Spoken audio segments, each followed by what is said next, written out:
Today, from the skies of California, the fields of Kansas, the rice paddies of the Orient, the air lanes of the world, come persistent reports of UFOs, unidentified flying objects which we have come to know as flying saucers.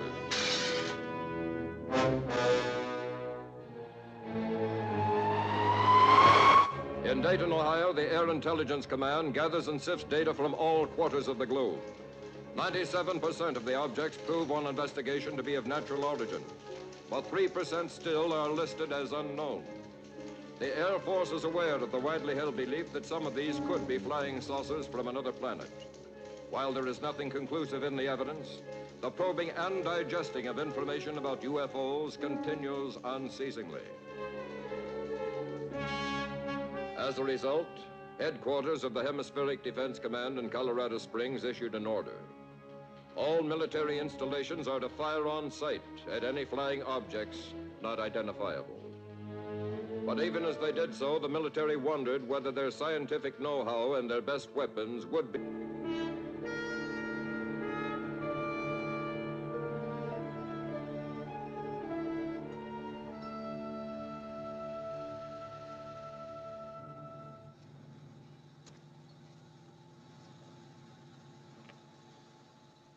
July 16. To Internal Security Commission, Ray Skyhook.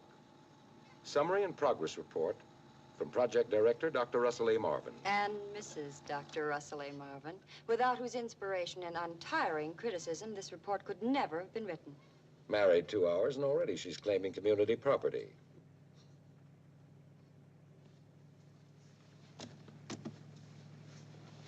Now that you're married, Dr. Marvin, you don't have to sneak up on me. You always did have eyes in the back of your head. Besides, it's not safe when you're driving. But pretty. I thought intellectual giants were supposed to be backwards and shy. My third-grade teacher, Miss Hickey, said I was a quick study. Well, you're starting something you're not going to be able to finish. Yeah, today I've got a hot date with a 3-stage rocket. Well, now, please, no interruptions.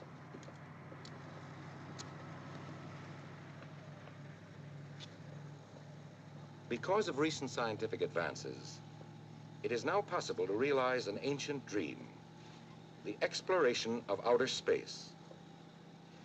To prepare for this great stride forward, we are assembling data on conditions at atmospheric levels beyond those hitherto explored. To collect the necessary data, unmanned automatic observation posts are being sent up in multiple stage rockets to a distance hundreds of miles above the Earth's surface. There, swinging in endless orbits around our planet, will be 12 tiny man-made satellites, or moons. They will report to us by radio, thus providing primary information needed to prepare the way for our ascent into space. The effects of gravitational loss, showers of meteoric dust, the fierce and undiluted heat of the sun, the cosmic radiation, all will be studied and analyzed. At the present time, we have launched 10 of the artificial satellites, or birds as we call them.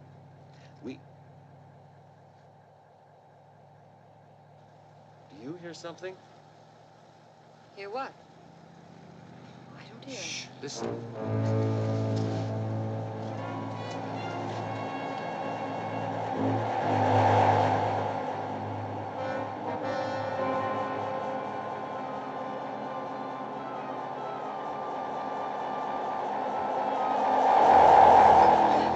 Pull over.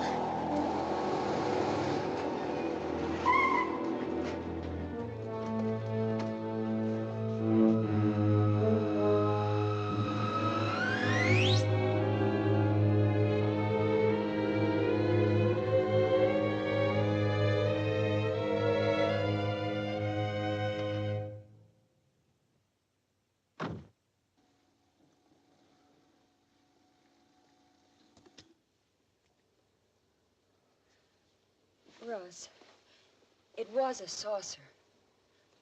A flying saucer? Well, we saw what appeared to be a flying saucer. That's all we can say. We saw it. We heard it, both of us.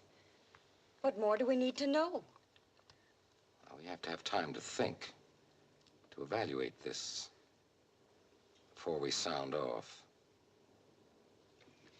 Let me have a light.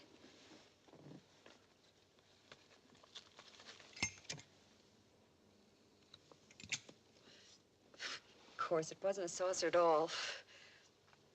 I just shake like this all the time.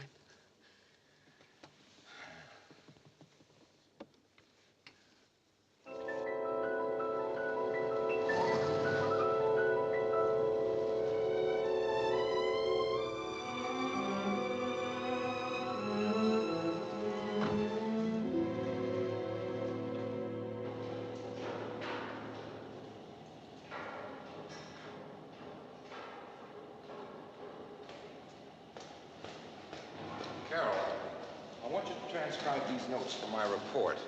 Yes, boss. But there's one little thing first.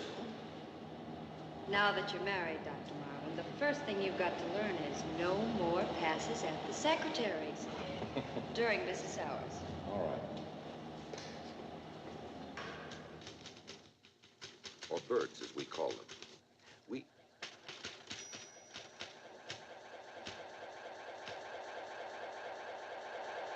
Russ. The saucer sound. It's on the tape. You forgot to turn it off. I remember now. I turned it off afterwards.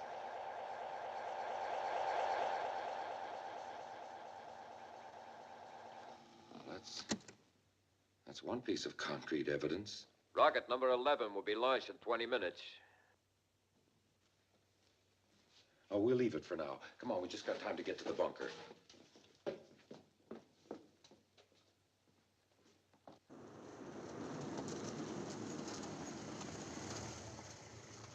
General Hanley reporting to Project Skyhook. Now make it fast, will you? I'm in a hurry. Nobody allowed in, sir. There's a rocket taking off now. That's what I want to stop. Let me speak to Dr. Russell Marvin.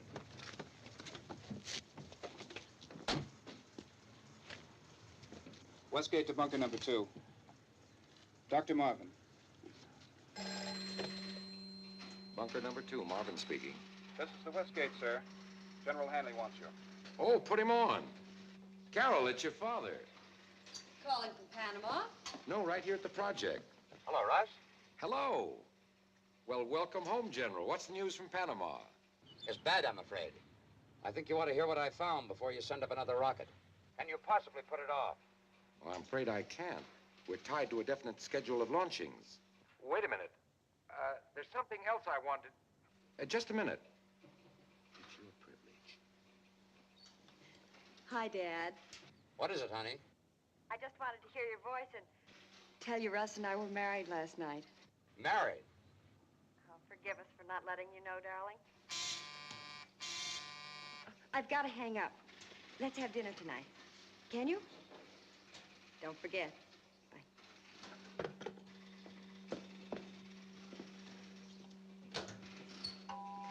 14, 13, 12, 11, 10, 9, 8, 7, 6, 5, 4, 3, 2, 1.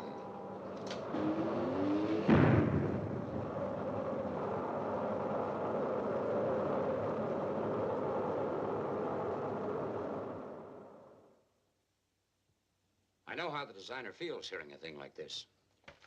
But Project Skyhook hasn't worked out the way the Defense Department hoped. Tell me, how many birds have you sent up so far? 11, counting today's. And how many are you in contact with right now? Just one, today's. I admit we haven't been able to track them visually so far, but we'll correct that. Don't be too sure of that. We can certainly tune them in if they're up there. What I'm trying to tell you is that they're no longer up there. That wasn't a meteorite that fell on Panama. It was the burned remains of number 7. I made sure of that myself. What? And intelligence has reports now which convince us that 1 and 3 fell over Africa, number 5 around the North Pole, and 9 and 10 along the Andes. The rest can be presumed to have been lost someplace at sea. What happens to them? Apparently, they blow up in outer space. Why? There's nothing explosive in them. You can take it from me. When a rocket's blasted off, it should circle the Earth for a long time. That is, unless... What? Dad? Unless what? Unless something shoots them down as fast as we set them up there. Why, no gun in the world can shoot that high. No. No, of course not. Bring spoons for your coffee.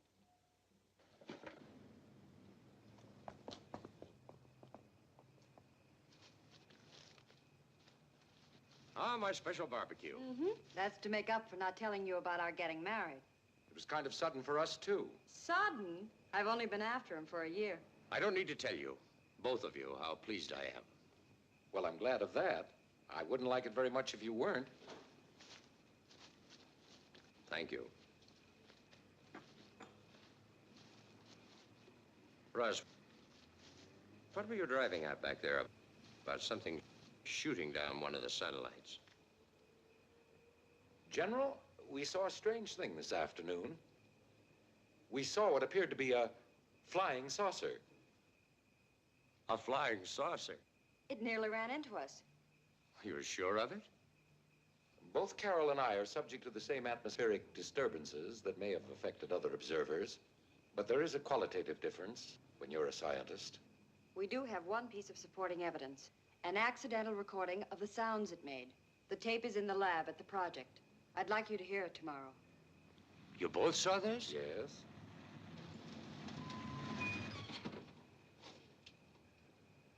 Excuse me.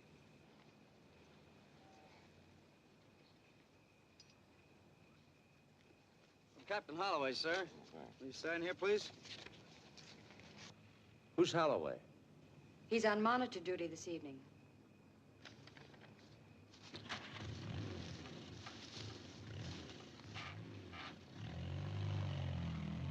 They've just lost contact with number 11. Oh, Russ, I'm sorry. Is it still in range of our receivers? If it hasn't been knocked down, Look. What are those lights? They're what the pilots call foolites. St. Elmo's fire in ancient times. Superstitious regard them as omens of things to come. The best science has been able to make out of them is that they're electric particles agitated by moving air. Same principle as the aurora borealis. There have been so many around the project the last couple of days, we all just take them for granted. Bird 11 ought to be visible in the sky right now in its second lap around the world. Look! There it is. Was that it? Yes, Well, surely you're not going to send up number 12 tomorrow after this. I have to. Why? With the television pickup cameras and microphone, I should have done it before. This time I'm going to know what's happening up there and know the reason why. Come on, let's finish our dinner.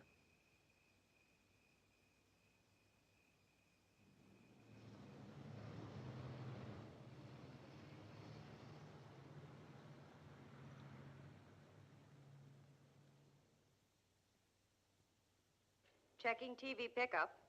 Getting a good image? Fine. TV's okay. I'll be down in a couple of minutes. Tell them to hurry it up.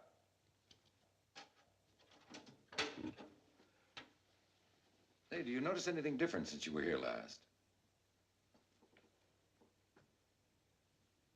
Soundproofing? That's right. You could fire a cannon off outside and you couldn't hear a thing down here.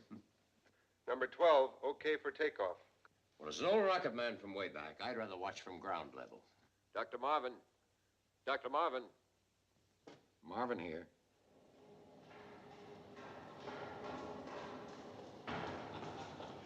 You getting ready for a siege? Well, Russ and I are going to take turns monitoring this one ourselves. For days if necessary. Soundproof privacy. And the last word in scientific solitude. Happy honeymoon, darling. Thanks, Dad.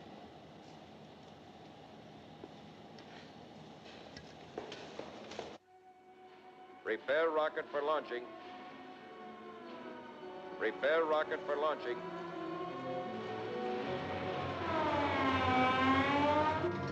Rocket number 12 will be launched in 5 minutes.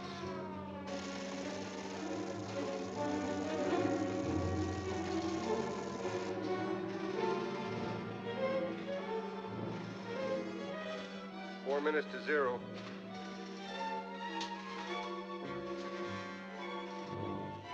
Jack, take it up at 0, Major Kimberly. Okay. Stand by.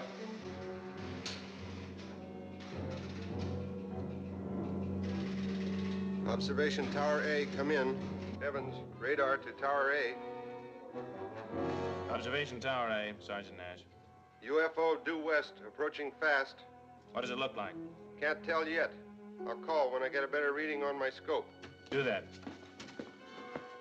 As you were, Sergeant. Unidentified flying object reported due west, sir. Probably a buzzer. Sergeant Nash, Observation Tower A. What? Forget it, Walters. This is no time for gags. It's 2 minutes to 0. Sentry at West Gate has spotted a flying saucer, sir. Evans, radar to Tower A. Tower A, Nash. I get a better reading on my scope, Sergeant. That UFO is over the west sentry post. Does it look like a flying saucer, Evans? Yes, it does.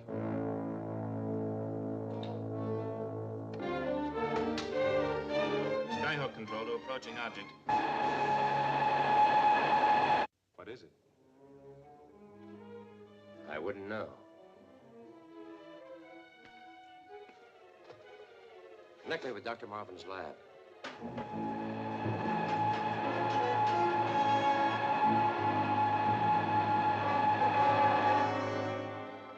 Line's dead.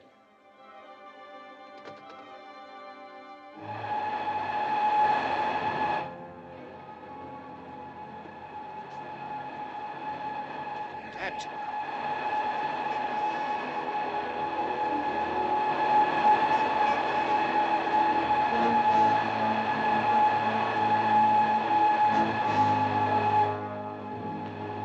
Land!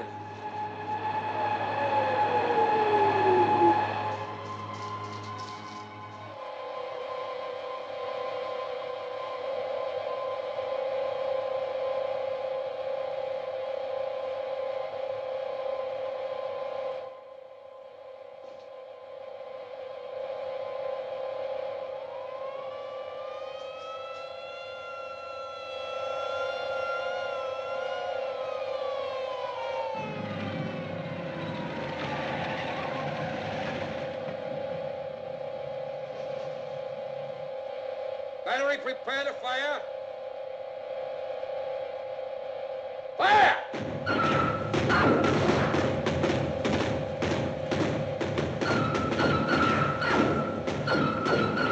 They set up an electronic screen. The artillery doesn't penetrate.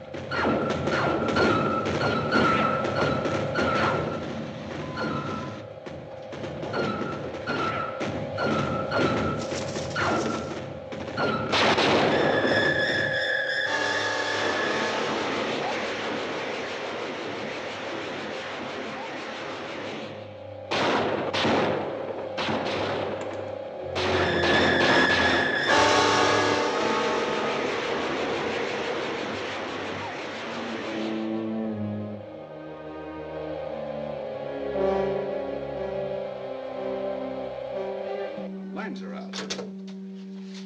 Abandon all firing positions.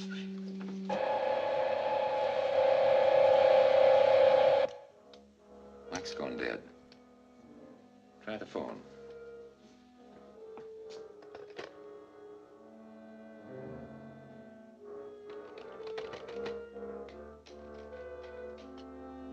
The operator doesn't answer. Look.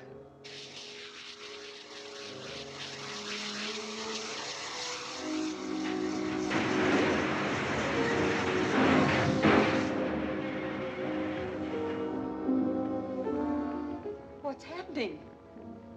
I don't know.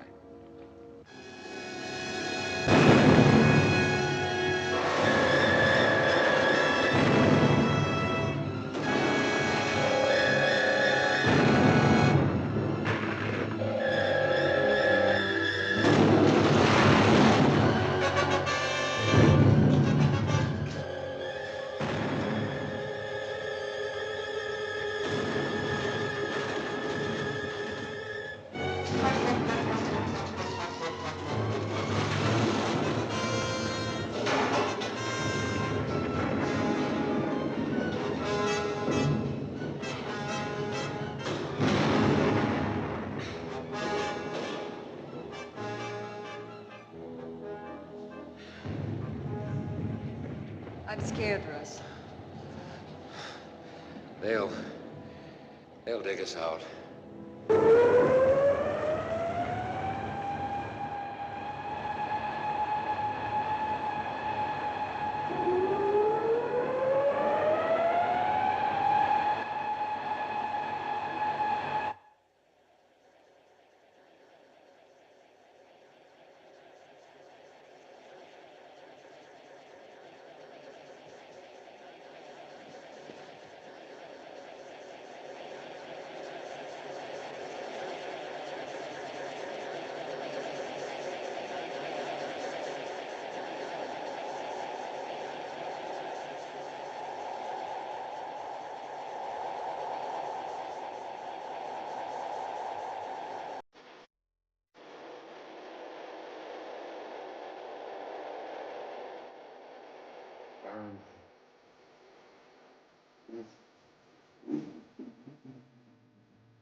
Whoever you were,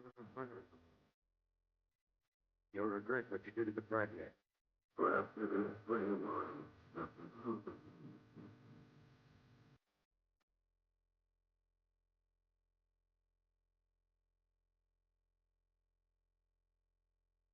All he heard was meaningless sounds.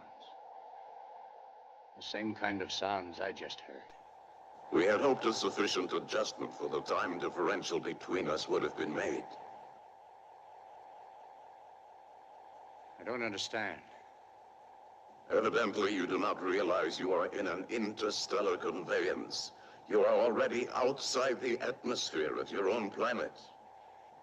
As a prisoner, all I am required to tell you is that I am General John Hanley of the United States Army.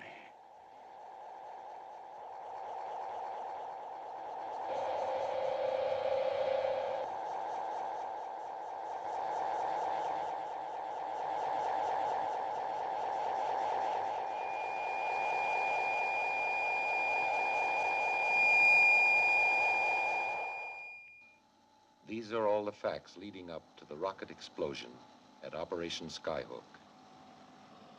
To the best of our knowledge, my wife and I are the only ones left alive, since we have not seen or heard anyone for hours.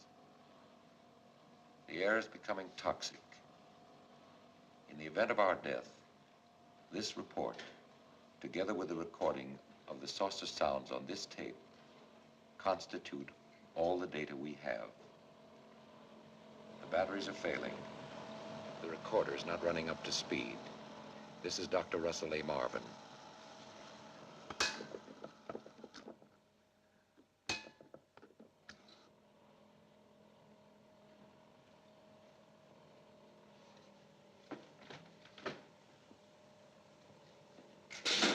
Russ? Where are you? It's all right, honey. The gas generator stopped, that's all. Please come close. I'm afraid of the darkness. Dr. Russell Marvin. The tape. It is very urgent that we meet. We will appear tomorrow at Operation Skyhook when your son is exactly over your rule.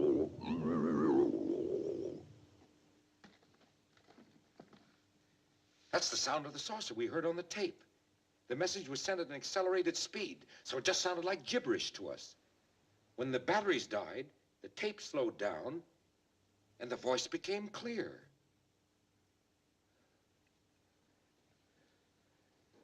If I'd only figured it out before, maybe we wouldn't have been trapped down here.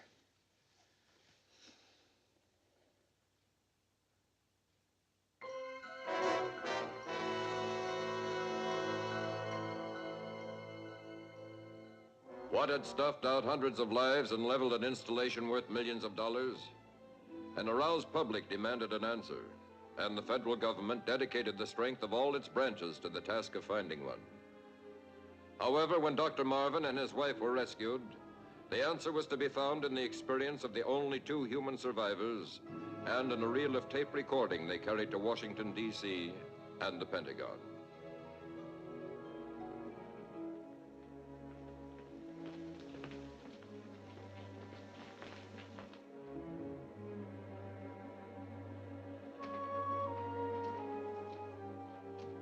Operation Skyhook.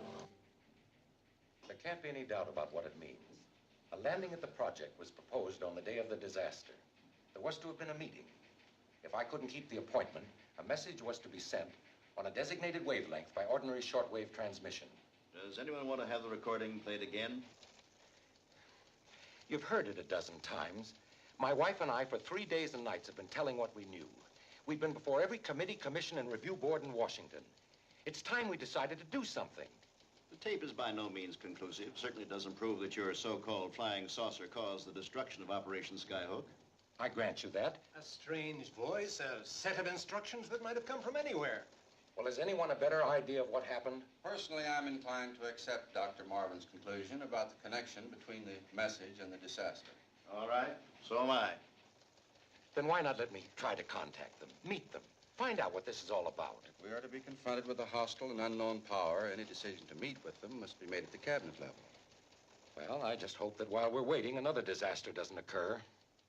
We're pressing for the earliest possible action. The Secretary of State is flying back from Europe. The Secretary of Defense is returning from the Pacific. If a meeting could be arranged in the meantime, the only risk would be to me.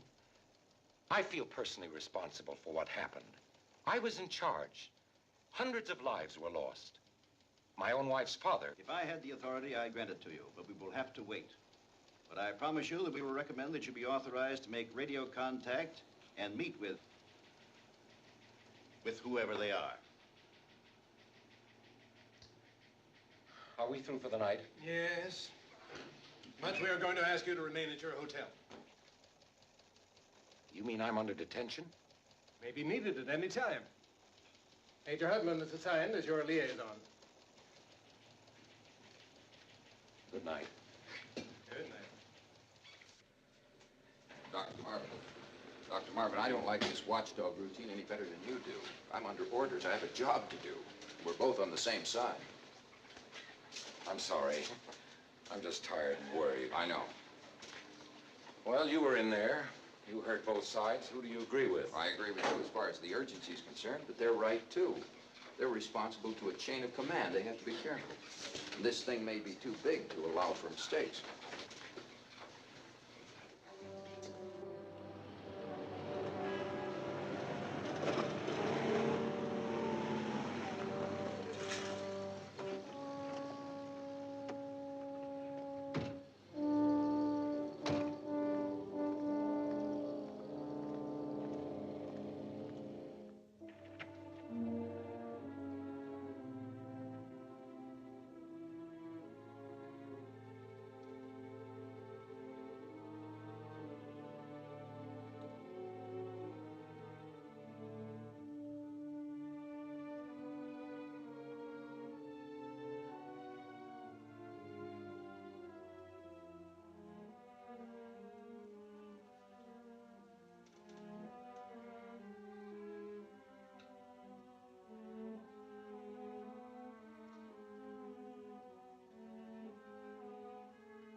Russell Marvin, calling on 225.6 megacycles. Over.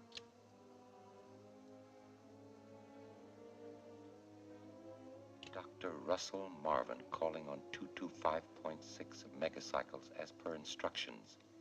Are you listening? If you hear me, please reply. I am tuned in on the same wavelength.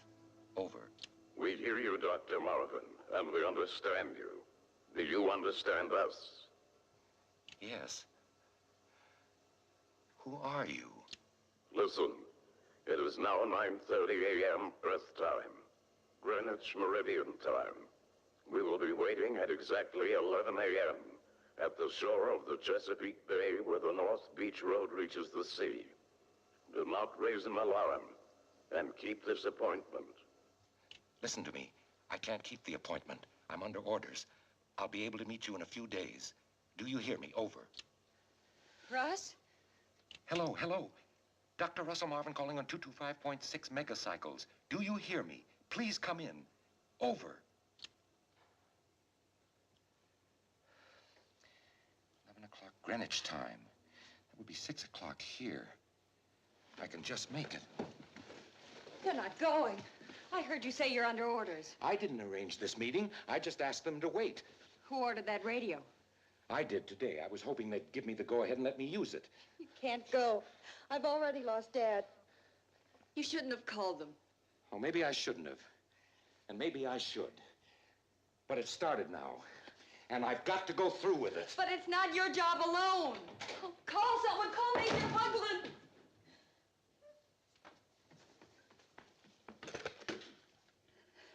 Room 312. Major Hugland, hurry, please.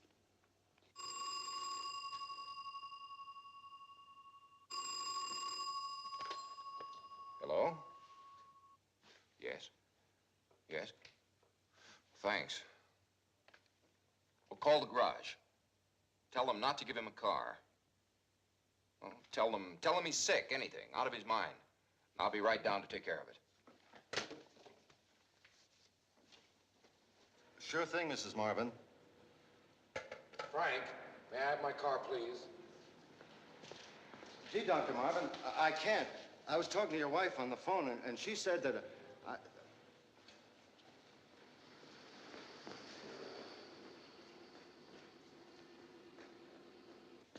But, Dr. Marvin, I can't let you have the car. Get out of my way, Frank. Please, Dr. Marvin, I don't want to lose my job.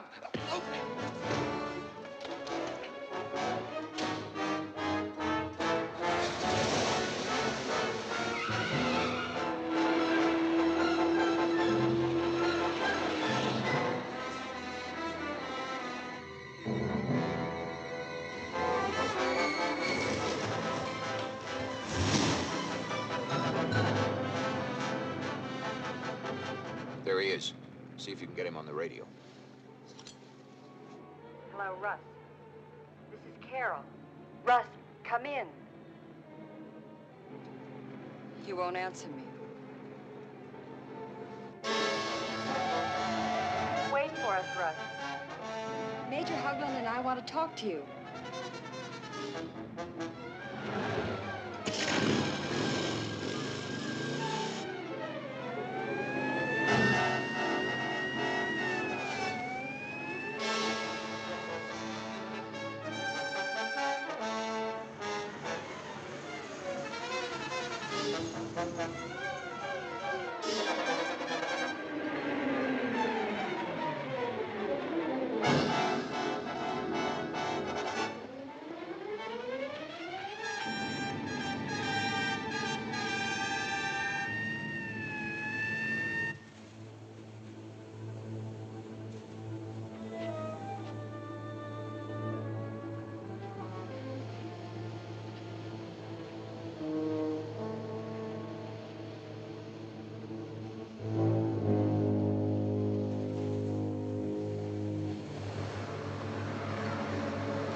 Russ, please come back with us.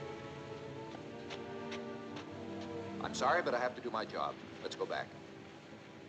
Please come in. Come on, let's get out of here. No, wait. With your friends, Dr. Marvin.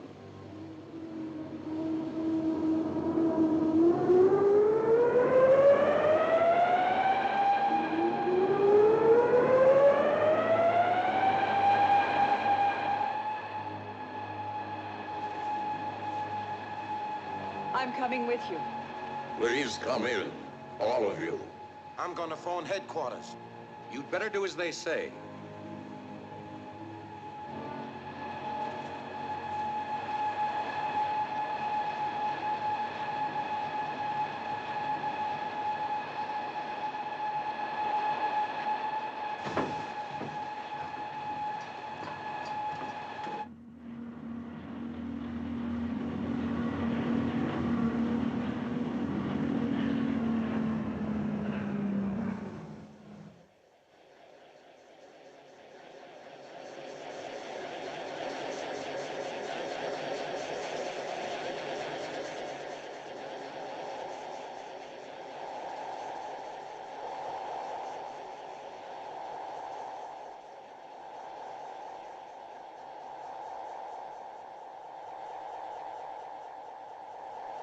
We must be thousands of miles away from the Earth.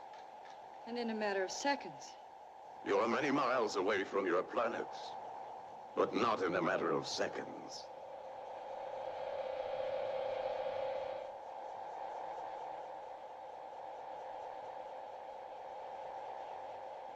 Listen to your watch, Dr. Marvin. Stopped. It's supposed to be anti-magnetic. We generate a magnetic field stronger than the gravitational field on your Earth. This is the principle by which we move through space. We have adjusted the magnetic field to compensate for the normal loss of gravitational effect and atmospheric pressure. But your watch hasn't stopped. Feel your pulse. I haven't any. Neither have I. We operate in a very different time reference. You might say all this is happening between the ticks of your watch or the beats of your heart. And that's why we couldn't decipher your message till it was too late. It made it necessary for us to defend ourselves at Skyhook. Then you shot down our 11 rockets. Why? At that time, we had no way of knowing they were only primitive observation posts. We thought they might be weapons directed against us. Who are you? Where are you from? Because of your leadership in exploring the field of outer space, we felt you could best understand that we are the survivors of a disintegrated solar system. At this moment, the remainder of our fleet is circling your globe.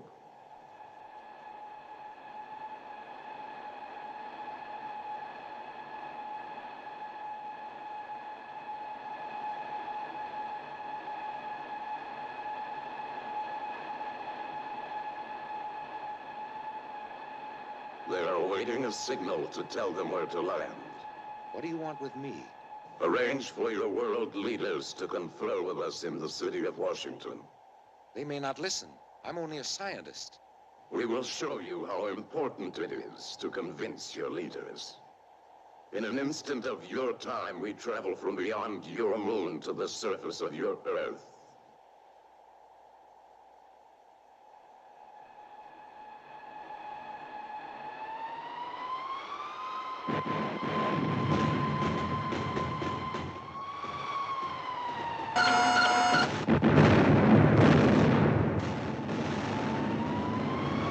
There were 300 men on that ship.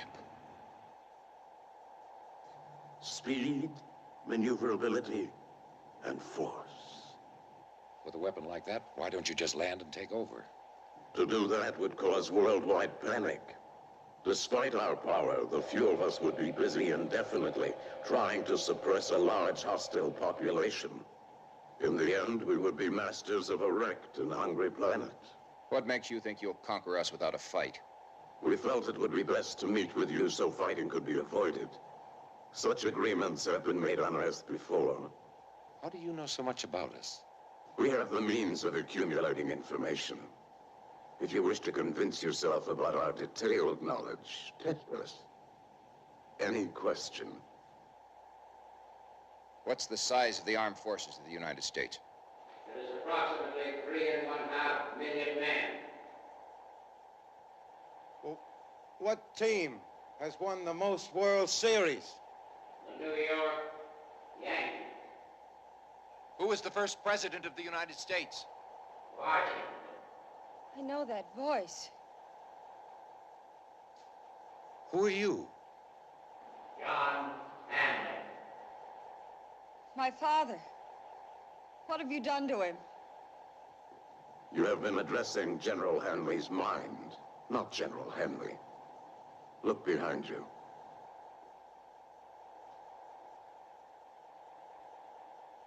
Dad. He will not recognize you. He has been subjected to a machine we call an infinitely indexed memory bank. We have transferred all knowledge from his brain to our machine. Thus, we have available and readily accessible his total experience. We can do this to as many as we like, and learn whatever we must know. Oh, stop it. Please stop it. Put that gun away. Don't look at that.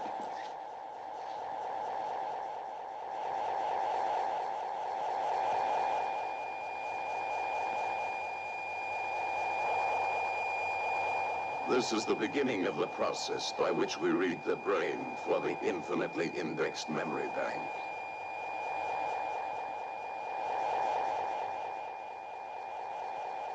What have you done with my father? We will return him to you eventually. And the police officer, too.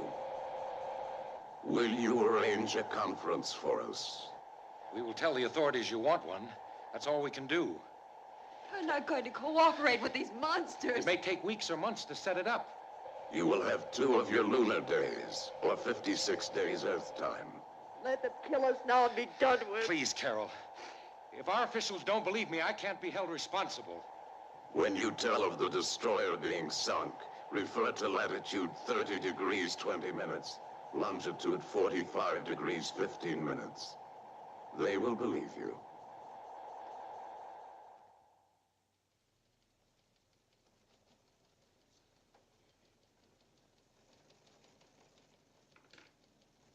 Well, suppose Major Hudlin, my wife, myself, were all hysterical, or hypnotized, or whatever you're thinking. That we never saw what these fiends did to General Hanley or the police officer. How do you explain the destroyer? There's word that the Atlantic Fleet has lost contact with a vessel in the area, but there's no confirmation of a sinking. However, we're continuing to check. You realize, of course, your contacting the saucer in the first place violated our instructions. This itself may have placed the safety of the entire country in jeopardy. Now that the damage is done, and assuming your story is verified, are you proposing that we meet with these creatures and yield to their demands? And why Washington? If they want to parley with the whole world, why do they choose the capital of the United States?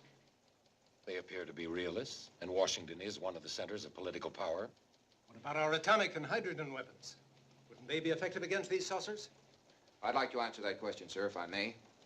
Our atomic weapons might be effective if we could deliver them.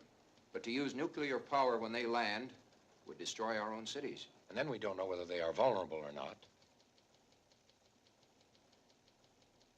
In answer to your question, Mr. Cassidy, I've learned a little about their mode of operation. And I've got an idea for a new kind of weapon. It's only a guess, of course. A new weapon in less than 56 days? I have an idea for an ultrasonic gun. With enough scientific and engineering help, we could construct a working model in a very short time. Maybe it'll work. If not, we'll know soon enough. And in the meantime, you'll be working on every other means of defense. We have no choice but to use every conceivable weapon if they land. Gentlemen, please. The destroyer Franklin Edison was sunk at latitude 30 degrees 20 minutes, longitude 45 degrees 15 minutes, at approximately 0600. We are expected at the White House in an hour for a policy decision that will probably involve not only our own country, but the entire world. Whatever the decisions, you may be certain that you'll be given every assistance in testing your theory. I suggest you start to work right away. Major Hudlin will make arrangements for whatever facilities you may require. Thank you.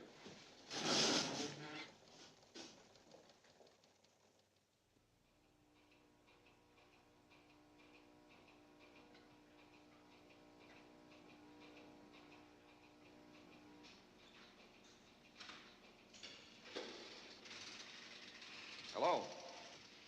Hi. How's it going? Well, instead of turning electric impulses into ultra-high frequency sound, we nearly burned the place up about an hour ago. What? All right, let's try it out on the cement block.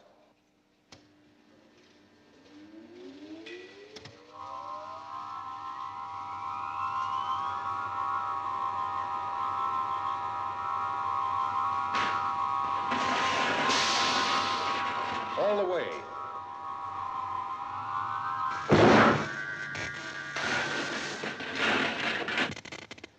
Well, there goes your generator. But it worked, Rust. It worked, didn't it? We know what hit Skyhook. What? Sound. Sound. Well, having two small boys around the house, I know that noise doesn't do a man much good, but burn him up, knock his house down? Well, the sound I had in mind was of a higher wave frequency than we've ever been able to produce. Then you mean we've got the weapon? No, I'm afraid not. With the best materials and circuits available, all we've succeeded in doing is pulverizing the end of a cement block. The theory is beautiful. We don't have the tools and the materials to make it work. Maybe in 10 years, 5, even 2. How many days left? 27. Russ, remember that report from Dr. Patek in New Delhi? He suggested a different approach. Instead of attempting to duplicate the ultrasonic devices of our visitors, we try to interrupt their magnetic field by projecting a highly intermittent induced electrical field. Now, suppose we take this one... Of course! We cut the ultrasonic wavelength into the circuit and knock them down like clay pigeons. Not so fast, Russ. You know It can work. It can work. Here, Major, get on the phone. We'll need the largest portable generator that Schenectady makes.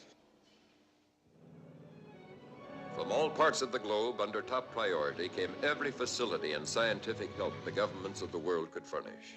Dr. Marvin and his staff assembled these necessary materials in a concealed laboratory, where they were to translate a short experience in a craft from outer space into a formula, then plans, and finally, a functioning reality. It's only a hollow steel ball, but for our purposes, it's a flying saucer. You can start up the generator now. The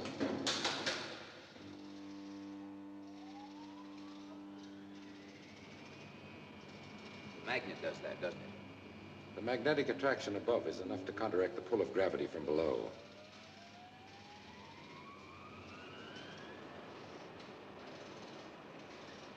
Go ahead, it was your idea. You be the first to try it. My idea, nonsense. It was just as much yours and Dr. Patek's in India and a dozen other scientists all over the world. Come on.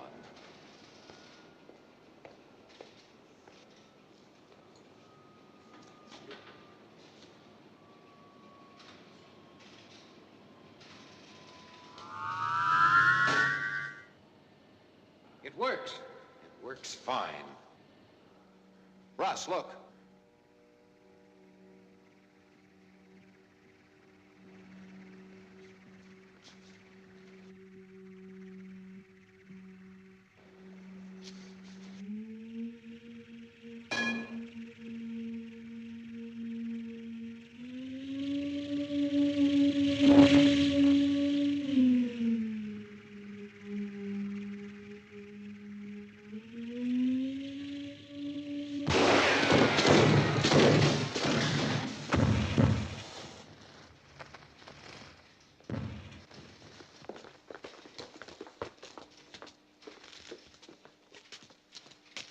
What was it?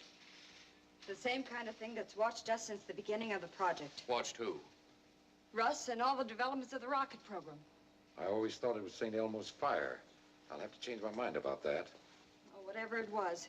The saucer sent it down to find out what we're doing. We have television.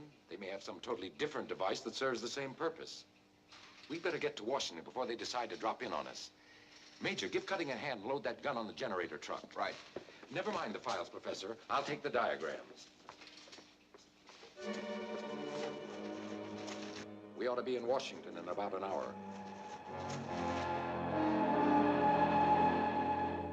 I hope they haven't spotted us. Let's pull away from the lab. Come on.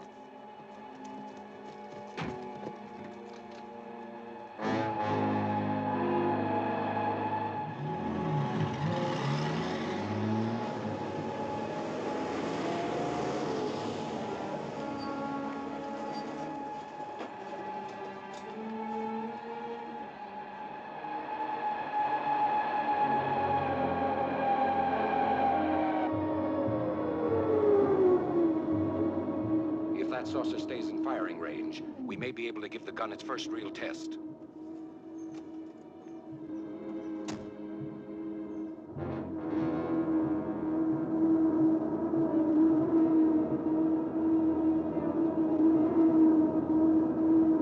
Saucer landing near Belmont Lab. Major Hugland calling for aerial protection. Over.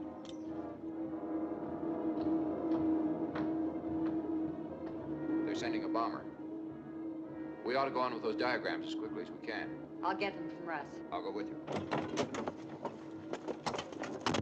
Fire up the generator. We're going to see if this gun really works.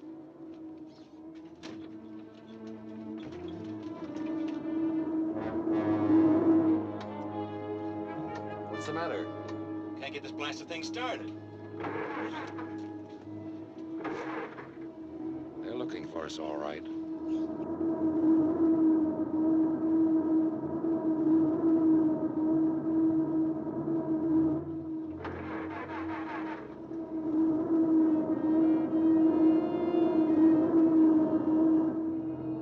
Russ, getting you and the plans to Washington is more important than anything else. Right. She's right if this machine works. If not, it doesn't make any difference.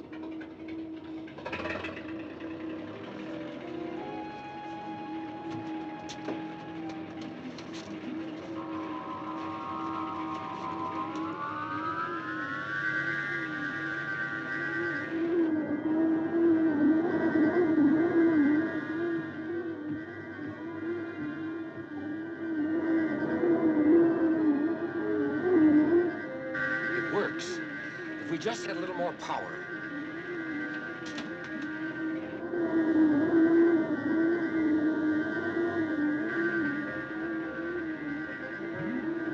Russ, let's go, please, before it's too late.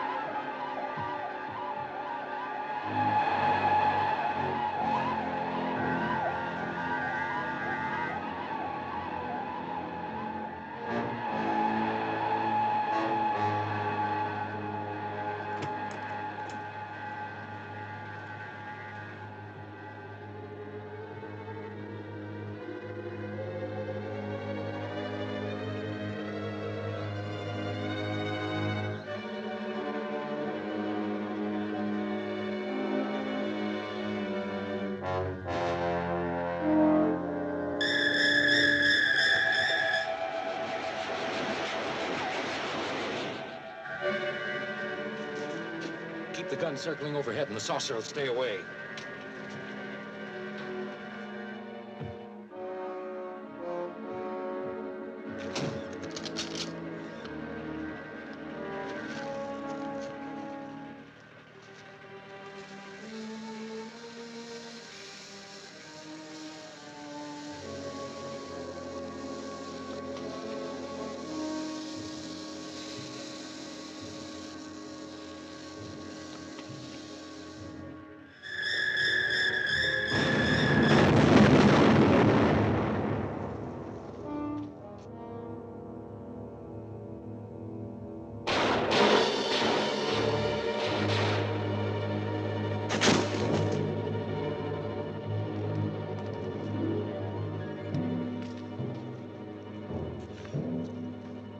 Russ, be careful. I think it's dead.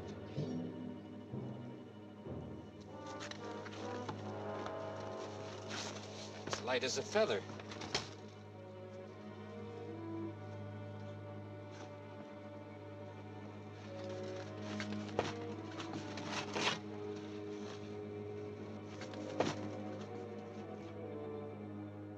Humanoid and ancient. These suits must serve as an electronic and mechanical outer skin to take the place of their atrophied flesh and muscles.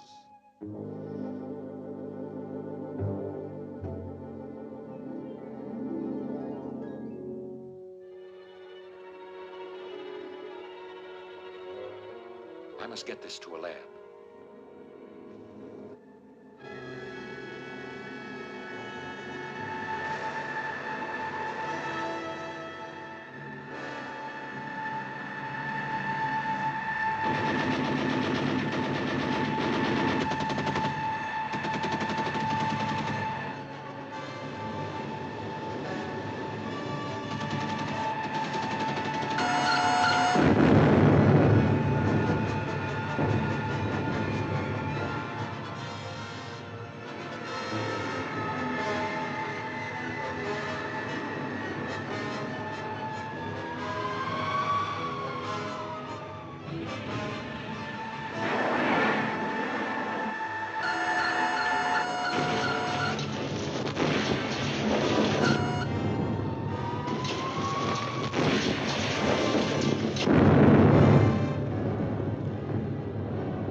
on, man!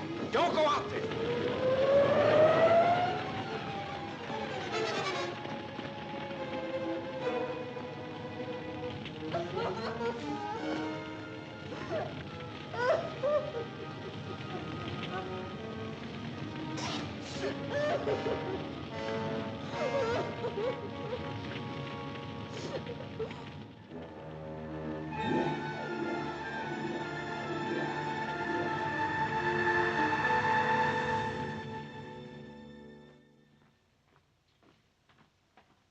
Oh, here are Dr. and Mrs. Marvin now. Carol, Russ, we've been waiting for you. Thanks. This is Dr. Alberts. How do you do? You know General Edmonds, Yes, Admiral of course. Enright. Certainly. And Mrs. Marvin is General Hanley's daughter. Mrs. Marvin? Your father's death was a great loss to all of us. Thank you. Well, I see you've been busy. Oh, we've been doing a little work. Here, let me show you. It didn't take too long to break this thing down. These helmets have a language translating device in them. Mrs. Marvin, would you say something into the microphone?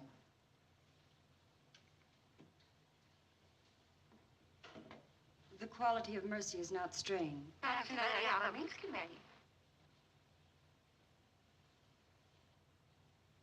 It droppeth as the gentle rain from heaven.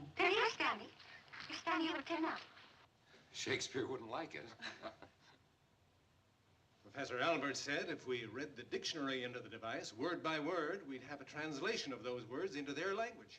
By translating their communications into our words, we were able to decode them. Professor Alberts requisitioned the electronic translator, which his university had developed, and the results, to say the least, have been startling. We've recorded a number of their messages on tape. One of the messages appears to be a plan of attack. The rest were operational routine. I'll show you how it worked. Over here.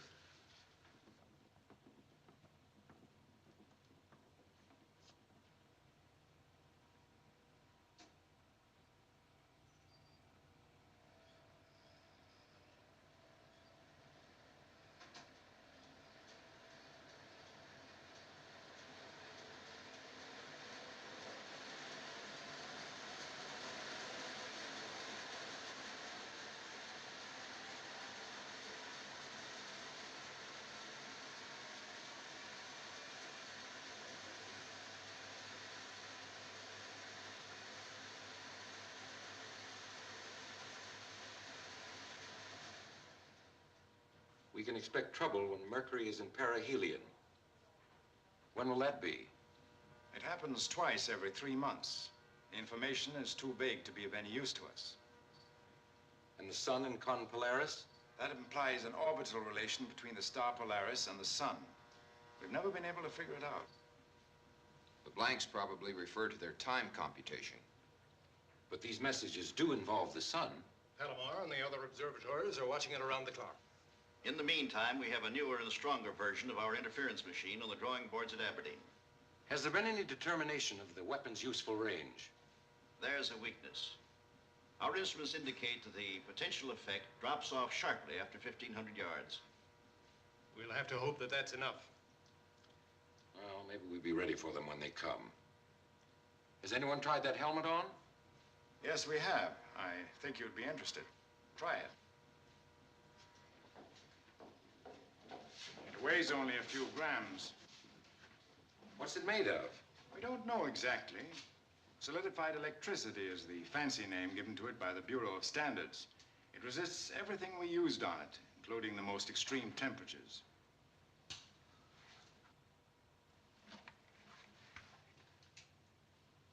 It makes me Superman, for one thing. Yes, we know. I have a peculiar range of vision.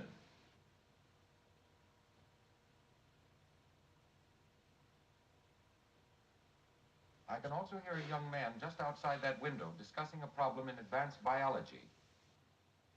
Carol, will you see if I'm right? So I took her home. When I kissed her goodnight, she slapped my face. So I said, what's the idea? I just slapped yours when you ordered a $4 steak for dinner. You know, just as we need glasses and hearing aids, these people need electronic amplification of all their senses, especially sight and hearing. Does that suggest anything to you? They have their weaknesses. When will we be ready? We'll need at least a couple of weeks. People of Earth, attention. People of Earth, attention. This is a voice speaking to you from thousands of miles beyond your planet. This is a voice speaking to you from thousands of miles beyond your planet. Look to your sun for a warning. Look to your sun for a warning. Following eruptions on your sun, there will be 8 days and nights of meteorological convulsions. Turn it down. Soon thereafter, They're arrogant enough. Announcing their schedule in advance. They're coming down to take over. They made that clear to us in the saucer. They can move so fast and strike so hard, they ought to be able to sneak in and flatten us. They expect to terrify us with a display of power. They're contemptuous of our defenses. People of the Earth, attention. This is a voice speaking to you from thousands If of I'm right, miles they'll sail into Washington in broad daylight and expect us to capitulate when they land. Speaking to you from thousands of miles beyond your planet. People of Earth, attention. People of Earth, attention. This is a voice speaking to you from thousands of miles beyond your planet. This is a voice speaking to you from thousands of miles beyond your planet. Look to your sun for a warning. Look to your sun. It's coming over everywhere. Following eruptions on your sun, there will be 8 days and nights of meteorological convulsions. Soon thereafter, Panic and immobilize the whole country. In the capital city of the United States. The whole world. Let all nations be represented in Washington to confer with us. Nuestras fuerzas aterrizarán en la capital de los Estados Unidos. Washington. Za 1000 вашей планеты. Dans la capitale des États-Unis d'Amérique. Siamo rappresentati in Washington per Todos los naciones del mundo se reúnen en Washington. People of Earth, attention. In every country of the world, in every language, every means of electronic communication was jammed with the message. The warning was dinned into the ears of the Earth's population unceasingly for 12 hours. And after the 12th hour, silence. Then, a tremendous explosion on the surface of the sun.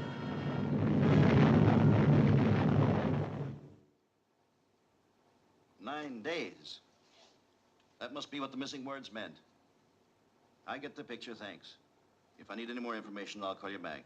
Goodbye." That was the Bureau of Meteorology. As we know, sunspots have a direct effect upon our weather. We can expect heavy storms, tidal waves, hurricanes. When? Beginning now and continuing for 8 days. It's when we most need our communications and transport. We'll have to work under the worst possible conditions to prepare for an attack. What's the schedule, General? You're working on the installation of the interference units. Our plans for evacuating the city are already underway. Then it's been decided that we'll fight? When an armed and threatening power lands uninvited in our capital, we don't meet him with tea and cookies. There's a job of production expediting waiting for me. I don't believe further discussion will solve our problem. Before we break up, I'll remind you that we have 9 days left. One of those days is already half gone.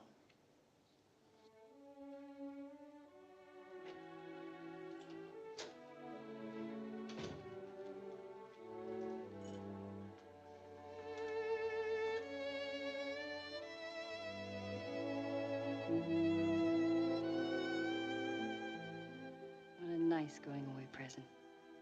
You might call it that. Is my bag packed? Mm-hmm. Mine too. What time do we leave? I have to leave right now. I'm going to Aberdeen to supervise the interference project. So that wasn't a hello kiss at all. It was goodbye. For a little while. You're going to have to leave town. They're evacuating Washington. Where am I going? Palm Springs. Remember the place I told you about? Mm-hmm. We were going there together. I know. Your plane leaves tonight. Russ, let me stay. Maybe I can help. There's nothing more you can do. Here's your ticket. You will arrive before the bad weather sets in. And I'll be there soon.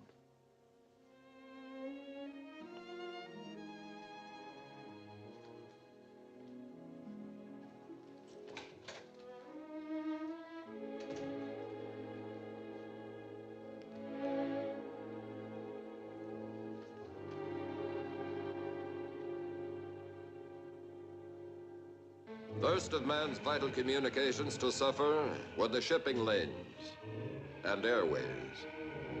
Then transport by rail and highway, ground to a halt. When the telephone and telegraph systems had failed and the radio networks were forced to bear the burden alone, they too succumbed to interference known to originate in an increasing disturbance in the sun. The world, crippled by these events, waited for the first sign of an invasion from outer space.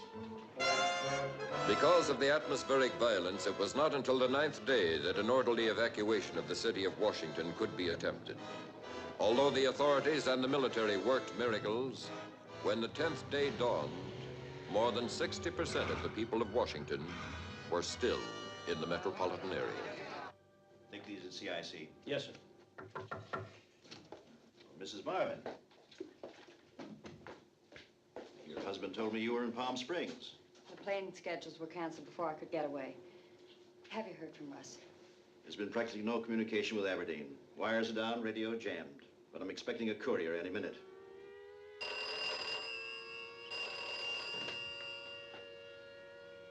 A red alert.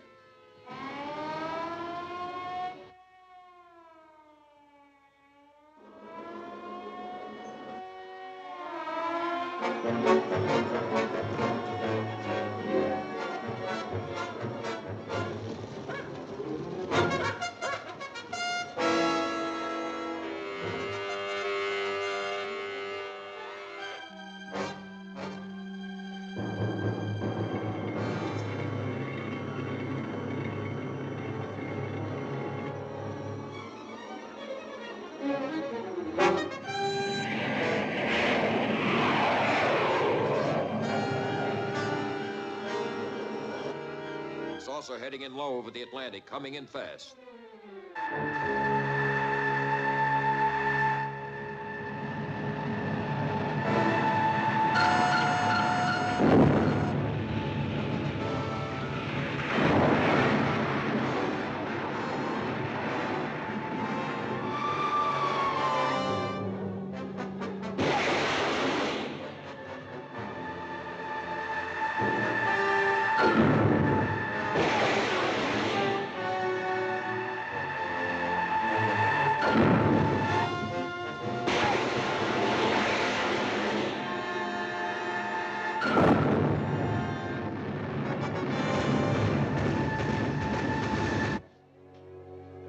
Defenses.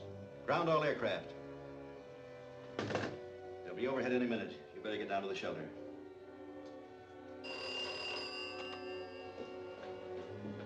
Wait a moment, Mrs. Marvin.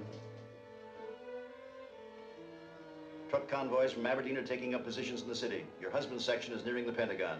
Thanks.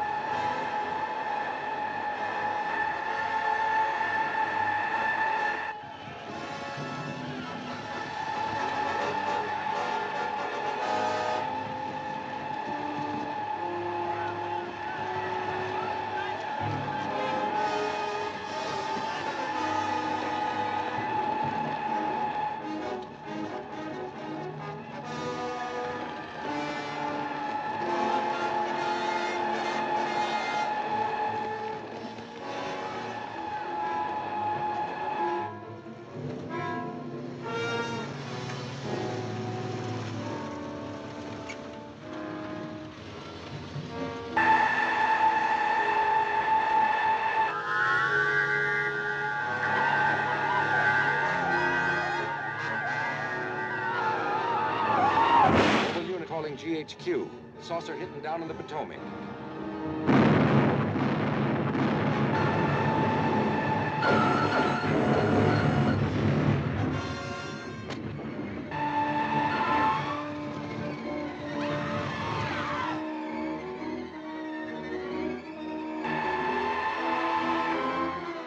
Keep it in your field so it can't fire at us.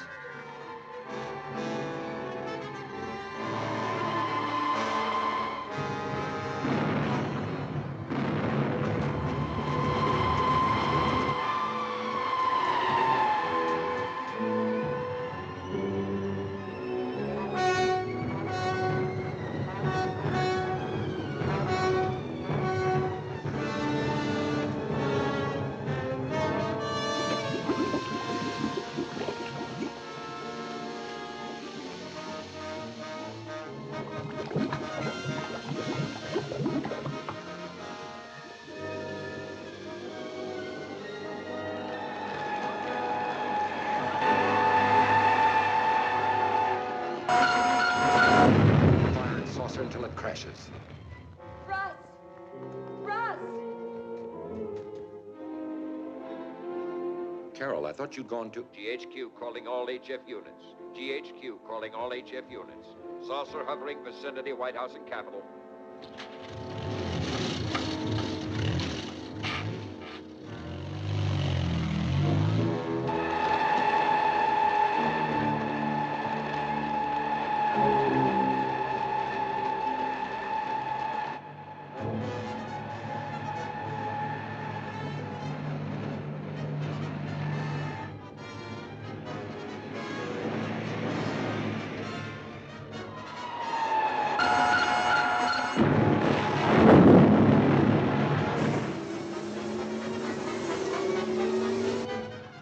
Attention all units. Saucer now landing vicinity White House. Attention all units. Sounds like they're jamming us.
Dr. Marvin, Dr. Marvin, we've made contact with GHQ. GHQ to all HF units, attention. Saucer has landed in front of Capitol Building. All HF units, attention. GHQ to all HF units.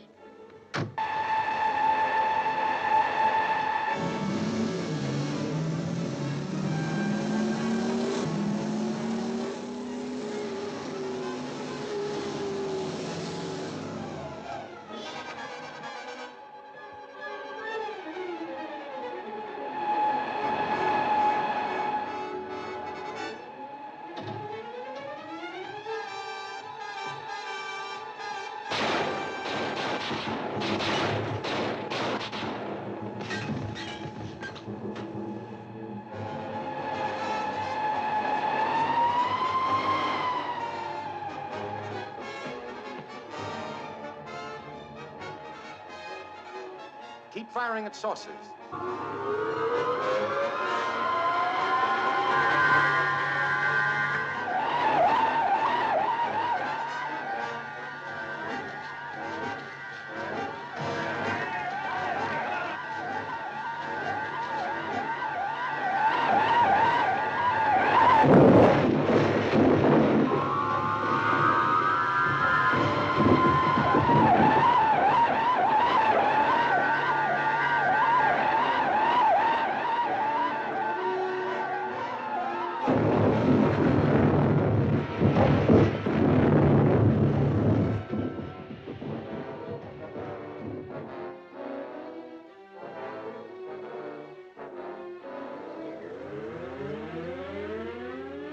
The present danger is ended.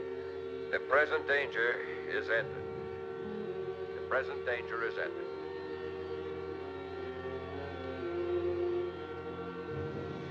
The present danger is ended. All units report to your commanders for further orders. The present danger is ended.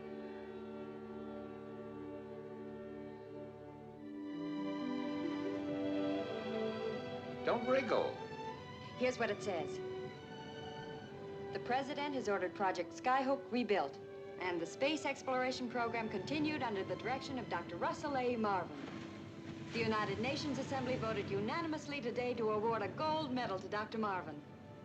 And to Mrs. Marvin goes a gold medal from Dr. Marvin for her love, courage, devotion, etc., etc., etc.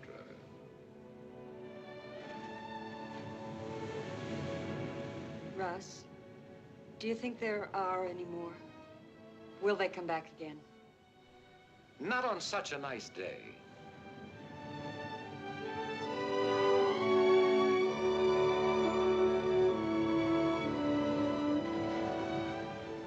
And not to such a nice world. I'm glad it's still here. And still ours.